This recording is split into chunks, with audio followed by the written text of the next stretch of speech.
We are in this together. You have gifts that I don't have, and I have gifts that you don't have. That we must see. Now is the time. Because it's when we all get together that we will make the changes that we must make. We are the world. Welcome to Malcolm and We, a streaming portal into the exciting world of Zoomcasting. And today we have, well, aside from Yana, who's our co-host, hi Yana, we have Shannon CrossBear. And as I told her at the beginning, I have never really interviewed an Indigenous person. I've read a lot about it. You know, there are a lot of articles about it, but I've never really interviewed someone in person. Yeah, well, I'm from New York and California, so I don't know. There are probably a lot of them, which I haven't, come in contact with. But anyway, Yana, do our introduction. Wow. Thank you, Malcolm. And welcome to everybody. Today we have the great honor of being able to meet my friend, grandmother Shannon CrossBear, and I believe soon to be great grandmother Shannon CrossBear. And she lives way up there north in Minnesota, near Lake Superior, is it, or Huron? That's right, Superior. right on Lake Superior. Mm-hmm. And is very much tied to nature and the earth and water and air and the universe. And I don't know where to start with my friend Shannon. I just really don't know where to start because there's just so much to know about Shannon. And she is with We the World. And she has been coordinating our theme of interdependence. And now she's becoming more of a partner because she's involved with so many things: environment, human rights, especially that of the Native people and First Nation people. I'm not quite sure the correct way to refer to the people that were here before the colonists came. She's of the Ojibwe Nation, and she'll explain all of that. As I said, there's just so much for her to talk about, but one thing I really want her to talk about is her work that she's been doing for all of these causes in interdependence and water and nature and earth. So welcome, Shannon. Thanks, Yana. It's so good to be here. So good to be here with you and to get to meet Malcolm and be here for a conversation, right? Just about that's what it is. It's a conversation. Yeah. Pretend we're sitting around the campfire and we're just talking about what comes to our minds and what we want to talk about and share. Yep, I think that's fantastic. We'll just be present for that. So present and mindful. And yes, and I'm excited about that. So thanks. What would you say would be the misinterpretation that most people have about the Indigenous people, or the erroneous notions that we have? If you could tell someone who you were and why you were, how would you explain it? I think that's so. Thanks, Malcolm, but I think that's so broad and so huge because I'm like, whoa, wow, where to start? Start at the very beginning. Because unlike, and I think part of it is, unlike other populations, specialized populations we'll just go in the U.S. It of course is other places too, but yes, in the U.S., we have a distinct relationship. We're not like another quote unquote minority group where we have a totally different relationship with the United States, first and foremost. And that's in the Constitution. And that's not something your average U.S. citizen in their educational process ever learns, right? So we're independent, what they call nation states. we have treaties with the federal government, most of which have not been upheld, and we're still in the process of, helping that to happen. So, so I think there's a misinterpretation sometimes about when we talk about, for example, land back, like we were the original owners of land. That's a Western way of thinking. Right, because you didn't think of it as owning it. Well, right, exactly. Land back, what does that mean? It's because we don't have the same relationship with the land. And so that is a whole different kind of conversation. But what happens, it really is that people just do not have an understanding of the culture. Now, we are we're at a pivotal time in that there's more opportunities to learn now, right? There's some new mainstream TV that is all indigenous. There's, res dogs got renewed. There's an increased presence, but for many, many years, there's been such an invisibility that there haven't been the opportunities. So we have to open up the opportunities, I think, Malcolm, for people to kind of understand. My friend, Manaja Hill, I love, Manaja is from Standing Rock, and we got to work together just for a brief period of time. But one of the things that Manaja used to say, and I think is so true, is that if you want to learn about us, certainly go to the library. There's great information. Go to your educational institutions. There's great books and information. But if you want to know us and understand us, come and spend time with us.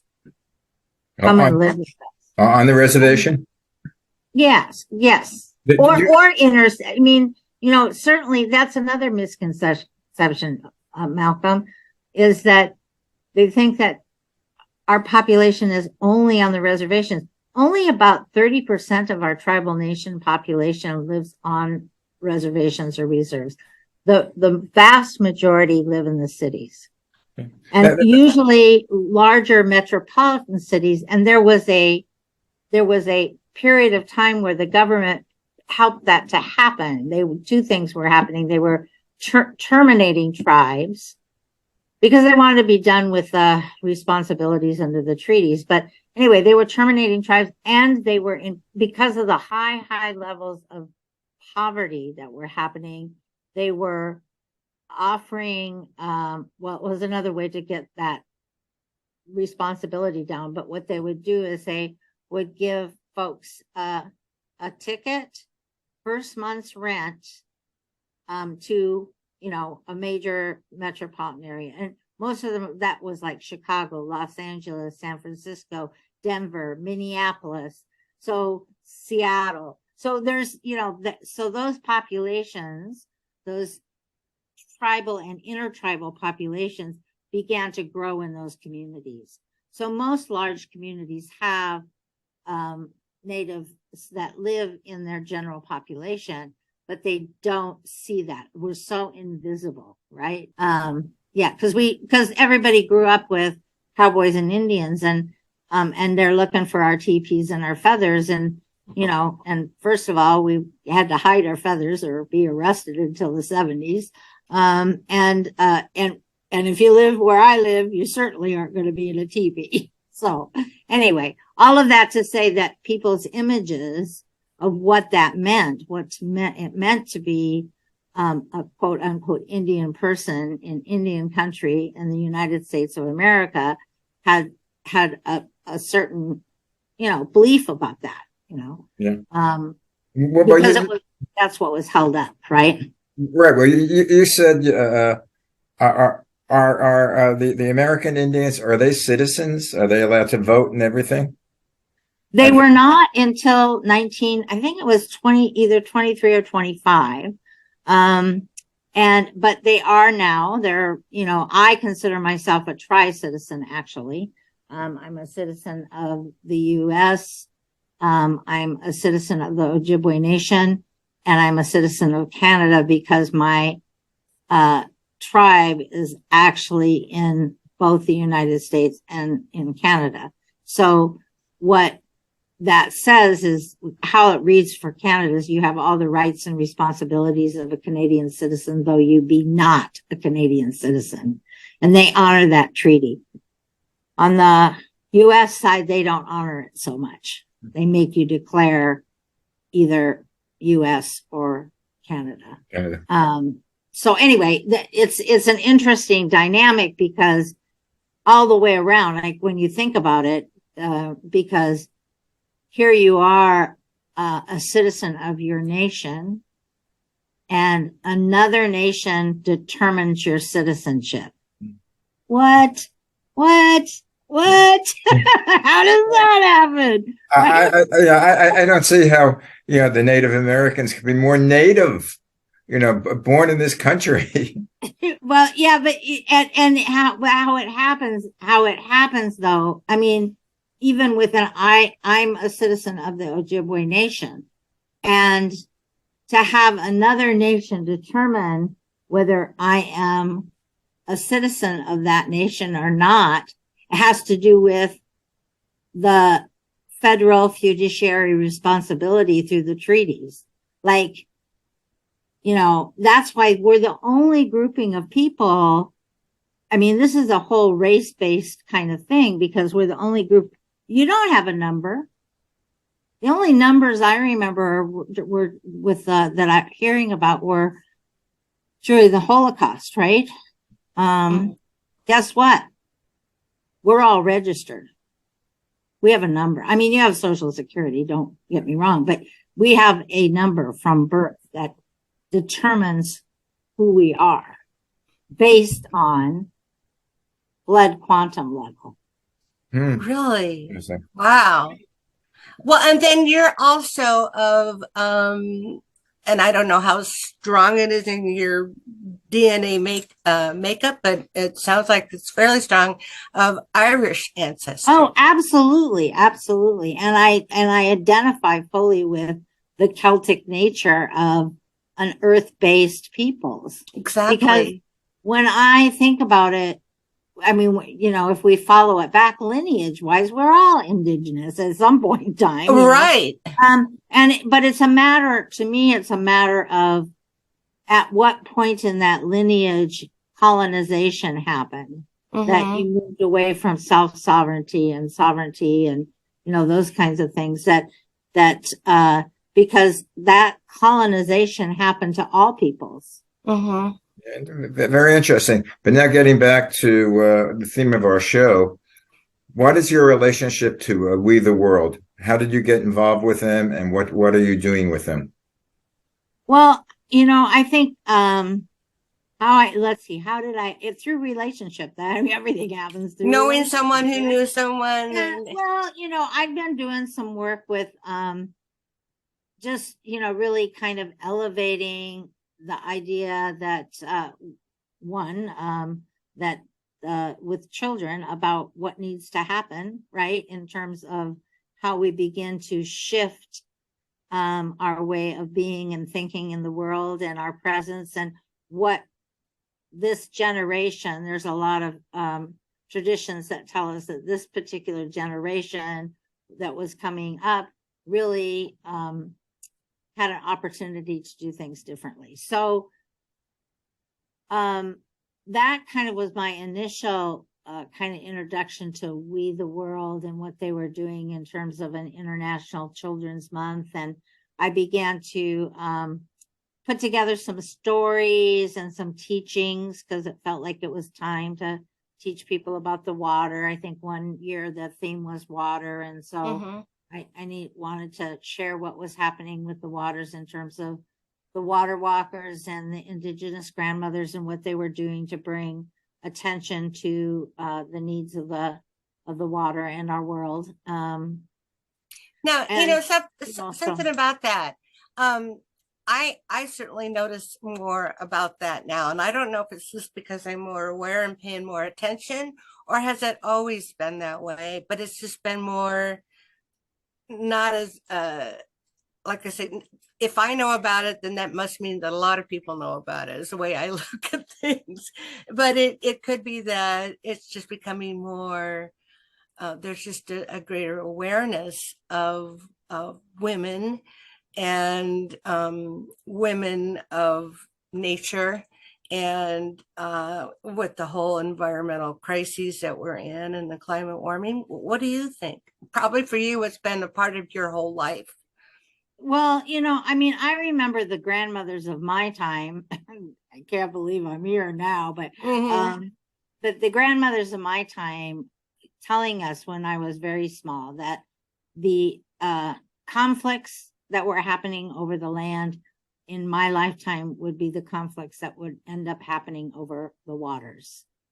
And I remember them saying that someday water would be like gold, and that the water, the water, that we would, which was just unbelievable to us, that people would be paying for water and that kind of thing. Just was like something that was not, I mean, even within our, like, the right? bottled water thing. And yet, this is the, and yet in this, both here and in Canada, the people that had the least access to potable, clean water were and are our tribal people.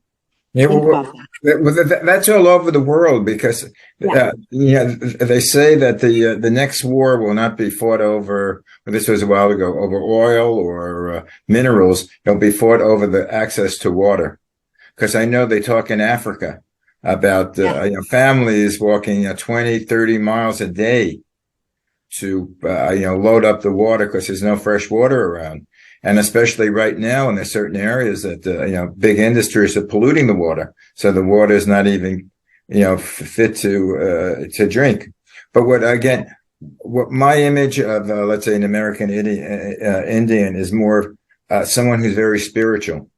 That you always see that when they're portrayed on certain groups, on television shows or movies, they're spiritual people. They believe in as I say, they believe in the land. They believe in the water, that they don't possess them, that they merely are caring for them, and the land and the they live with them, not in conflict against them. Right, and the animals are all part of the natural flow of things, and that's what I love about it. Yeah, I think it is because ultimately, we all at some level resonate with that and understand that we're all related, that, that tree, if it wasn't for that tree, I wouldn't be breathing right now. Right. That's, giving me something, and I give it something back. Right. It's that we live in the laws. We always talk about the laws of natural law, the law of reciprocity, these kinds of laws, the laws of gratitude, the laws of acknowledgement, all of those kinds of things that are part of the natural way that if our lessons are all around us. Like, I don't consider just human beings my teachers. Human beings are the on the they're not, let's just put it, they're not the smartest beings in the universe. And let's just say that. But there's lessons every day. Every day I live in the middle of the boreal forest, on the largest and cleanest freshwater source on this continent. And, other than one other place in the world, the largest freshwater lake, which was formed during the Ice Age and has, these grandfathers, we call the rocks the grandfathers because they've been around a long time. They've been here since the Ice Age. That's this whole basalt. This was all carved out by that, right? And so, human beings are very arrogant in our thinking that we're they think they're the most important thing on the earth, and in essence, they're not. Yeah, and then like in the good old days when you know what we did to the earth, you know, we cut down the trees, we dug into it and made big ugly pits to get to minerals and but you know, from that European influx of people, but the native people, they live with the land, and like you say, the reciprocity idea of you know, living with the buffalo and needing the buffalo, and what our ancestors did is just makes me sick, and understatement of, you know, all time. But since we're kind of on this thing, I wanted, because I happen to know about Born in a Cloud of Smoke, and I think that this is a good time to bring in your alter ego, or I don't know if that's the right word, but it seems like a good time to talk about Born in a Cloud of Smoke. Oh, sure, that's great. So Born in the Cloud of Smoke is based at her character.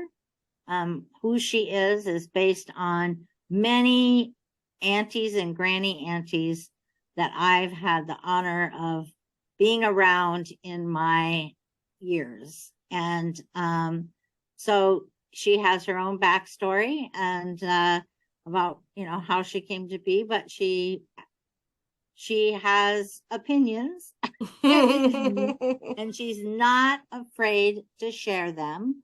And she definitely comes from an indigenous worldview, which really says just the things that you were talking about. We you know, we are all related. You know, we share this very air that we breathe. We share.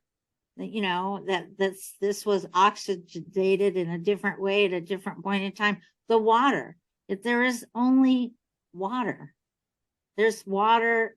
I mean, the same water that gets condensed, that creates the rain that comes to the earth. This is a whole system, right? And to think about that and to really recognize, you know, even the idea, Jenna, that you're made up of water, I'm made up of, our body's what, 70%, our brain's 80%, something yeah, like that. at least. Yeah, and the work that Dr. Omoto did to really be able to look at how we can influence at a molecular level water. That we have, by intention, the ability to change water at a molecular level. So if we can do that in positive ways, where those molecules expand and dance and are just so beautiful, right?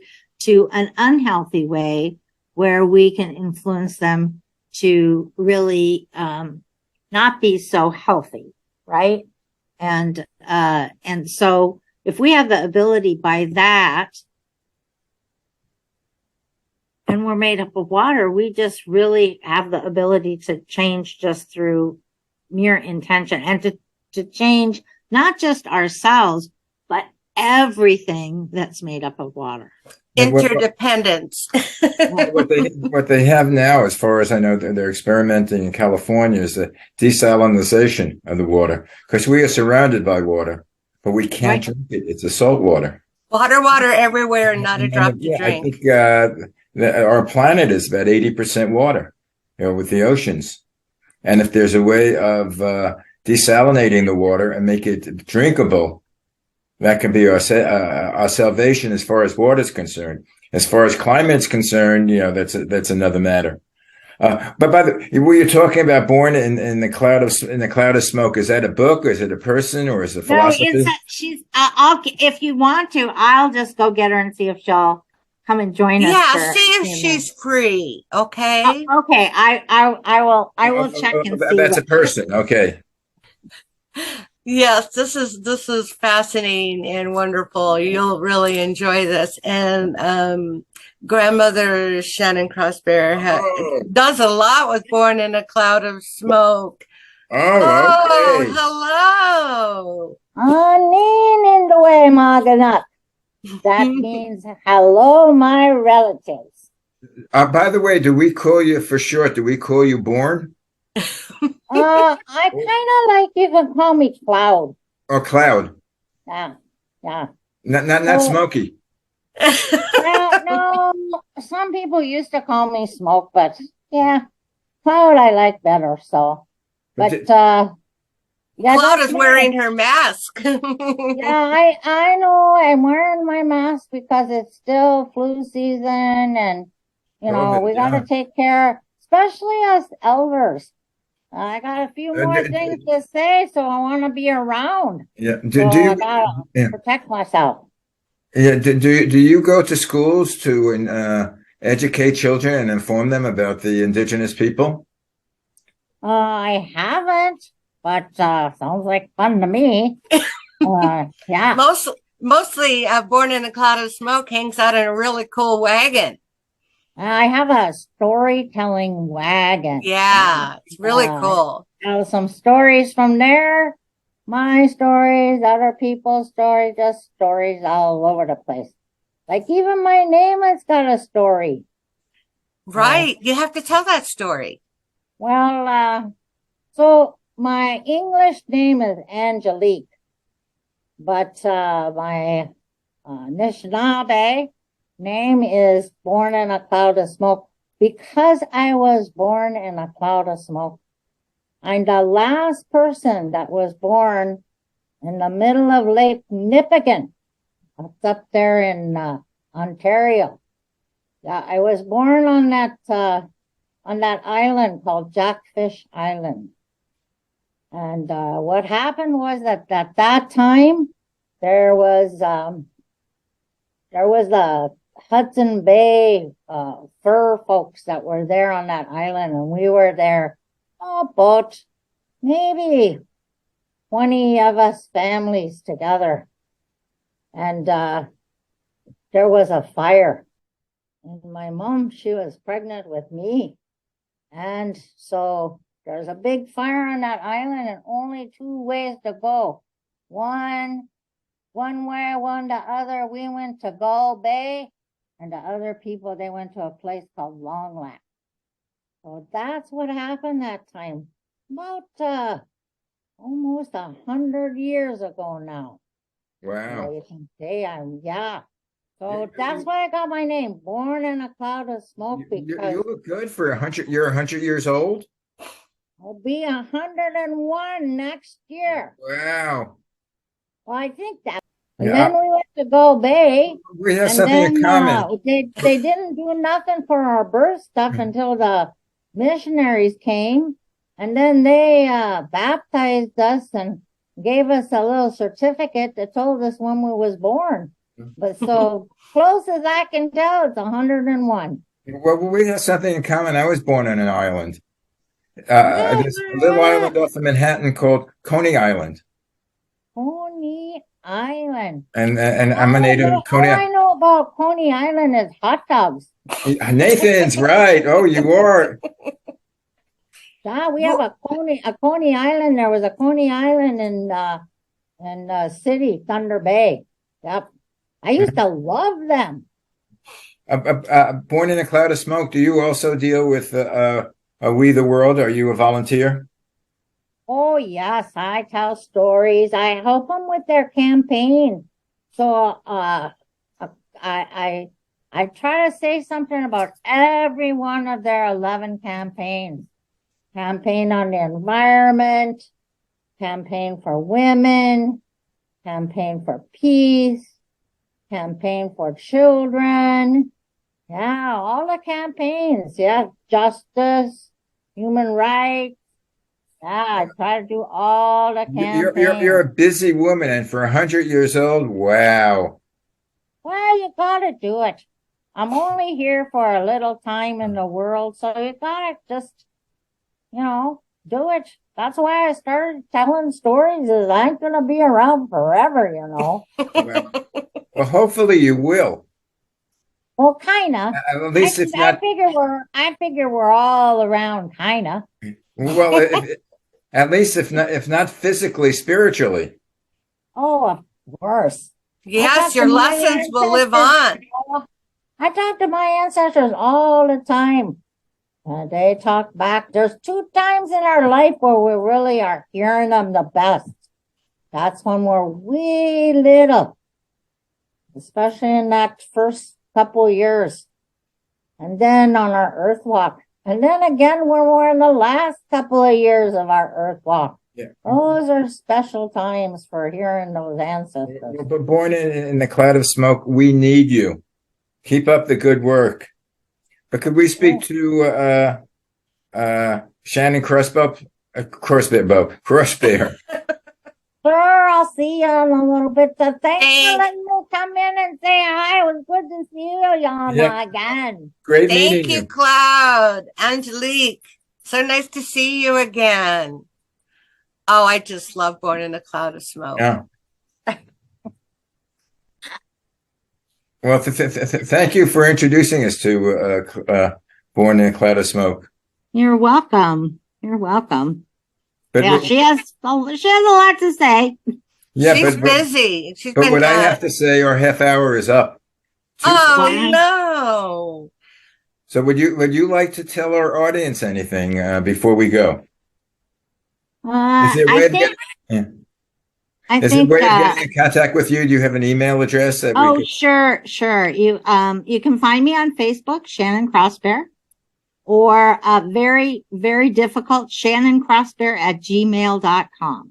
Well, by the way, is CrossBear 2 words or 1 word? It's 1 word, and generally it's 1 word. Well, it's 2 words because it's actually capitalized C and a capitalized B, but together. together. No break. Okay. Yeah. And tell us when are you going to become a great grandmother? I'm going to be a great grandmother in January. I'm so excited. We'll be doing a naming ceremony at some point in time. And another thing I can teach about at some point. And yeah, just be, Born in a Cloud is taking her time figuring out how just she wants to be able to kind of tell some of these stories and do just what you were saying, Malcolm, about educating and informing and inviting people to, see the world a little bit differently or expand their view. Yeah. And I bet, and it's good because we really want this show to be something that the youth will pay attention to, because that's where it is. The future is with our kids, and we want them to feel that there's reason to be hopeful and get involved, because it starts with one, and everyone can do something. You don't have to solve all the problems of the world, but if everybody did one little thing, it would One make thing at a time. big. Because Yes. there are a lot of people in the world. Yeah. Yes. Anyway, I thank you very much. If you have any questions, contact Diana. Remember, you're listening to our show is on demand. What you do is go to malcolmpresents.com, and it's Malcolm and we, and have it put down the date of the show when you come there, or any of the other shows.